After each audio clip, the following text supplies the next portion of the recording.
Hi, I'm SHOZNY. You know, one of the best parts of working at a place like Vista Grand Villa is hearing the stories and the history behind each and every one of our residents.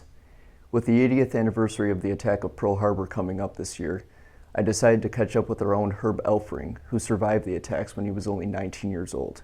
This is his story.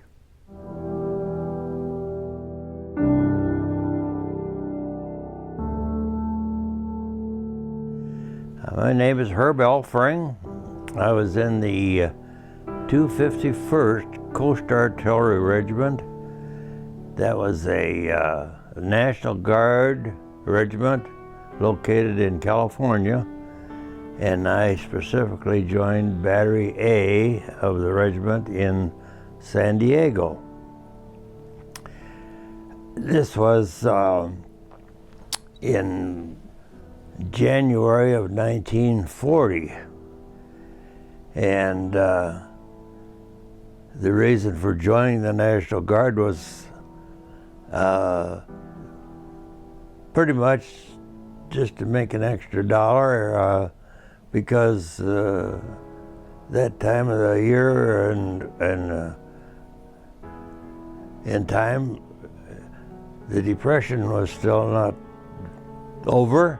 And if you could make an extra dollar, why, you did. Well, that was fine. I would go to a drill on the weekend, and then in the summer of 1940, we went on the usual 2-week encampment, which happened to be up in the state of Washington area. And we just nicely got back from that. And on September 16th, 1940, the National Guard Regiment was activated full-time and located in Ventura, California. In November 1940, the regiment was relocated to the island of Hawaii, or the island of Oahu in Hawaii, specifically located near Honolulu. We arrived there, I believe it was November 5th, 1940. Well, we lived in tents, of course, and quite a while, and it was finally arranged that a area was located for which we should build our own camp, which happened to be named Camp Melancholy, not too far from the harbor of Pearl Harbor. We would work building the camp in the morning as a rule, and maybe do some kind of army maneuver possibly in the afternoons as a rule. Well, that took place from the time we arrived in Honolulu in November 1940, and all through 1941 until December 7th, 1941, when the Japanese attacked Pearl Harbor.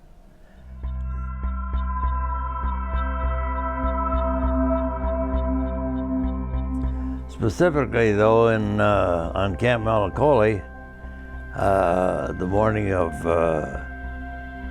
December 7th, 1941, I had eaten breakfast and was reading our bulletin board, just standing outside, when I heard an airplane coming and didn't think much about it. And the next thing I heard was a line of strafing bullets passing past me about 15 feet away, which also crossed the street and hit a soldier that was still in bed, being Sunday morning. He was hit in the stomach area, but survived and was sent back to the United States. Anyway, that took just a few more minutes until the word got out that we were being attacked, of course. After this, the strafing was playing with the strafe, went past me, and I looked up and saw the red ball insignia on the fuselage of the plane. I said, well, that's a Japanese plane. So the squad leader got us out to the radar, and just as our workplace, you might say, next thing we heard was another plane coming over, and we looked up and saw it coming, and we all jumped underneath the radar and for protection, I guess. And that was a Japanese Zero, really, not a bomber of any kind, but a plane that was able to just strafe. And again, the line of bullets just went past when we were huddled underneath the radar, went past us, and the line of bullets was probably 15 feet away from most of us, and it severed the power cable that went between the power generator and the radar. And I guess that was the limit of the excitement that I experienced during that morning.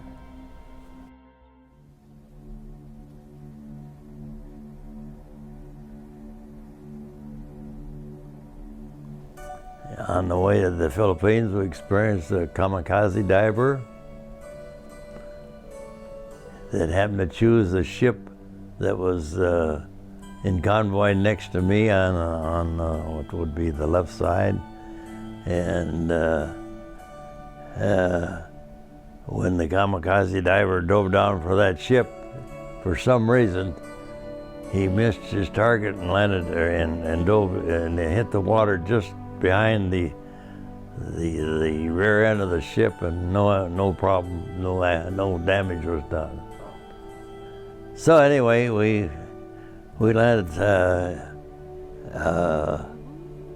on the Philippine island of Luzon with no resistance, probably because every ship that was in the harbor that morning had been shelling the landing spot, and we did not experience any resistance at all. As it turned out, our action on the island of Luzon was minimal because the Japanese were forced to retreat back toward the homeland more by that time, and we did not see any action on the island of Luzon. In July of 1945, I had the opportunity to return to the United States for reassignment based on the fact that I had 125 points that I had earned from just having been in the South Pacific so long. I left the Philippines in July and landed in San Francisco the end of July, and was home on leave in August when the atomic bomb was dropped on Japan. While I was home on leave, I got orders to report to Fort Leavenworth, Kansas for separation from the service. That was before the Japs surrendered, but they knew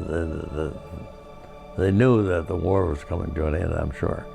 Anyway, because of leave that I had accumulated that I wasn't able to take, my actual separation date of leaving the service was November 18th, 1945.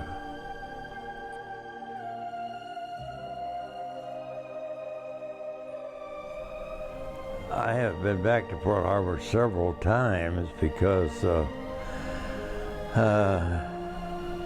An organization was organized called the Pearl Harbor Survivors Association, and they would meet in Pearl Harbor on December 7th, probably starting in the 1960s, I think. Anyway, I didn't get back for that occasion until several times later, but of late I've been back several times. I was back the last 4 times, except 2020, when the COVID prevented us from having a meeting there. And the plan is to go back again this year.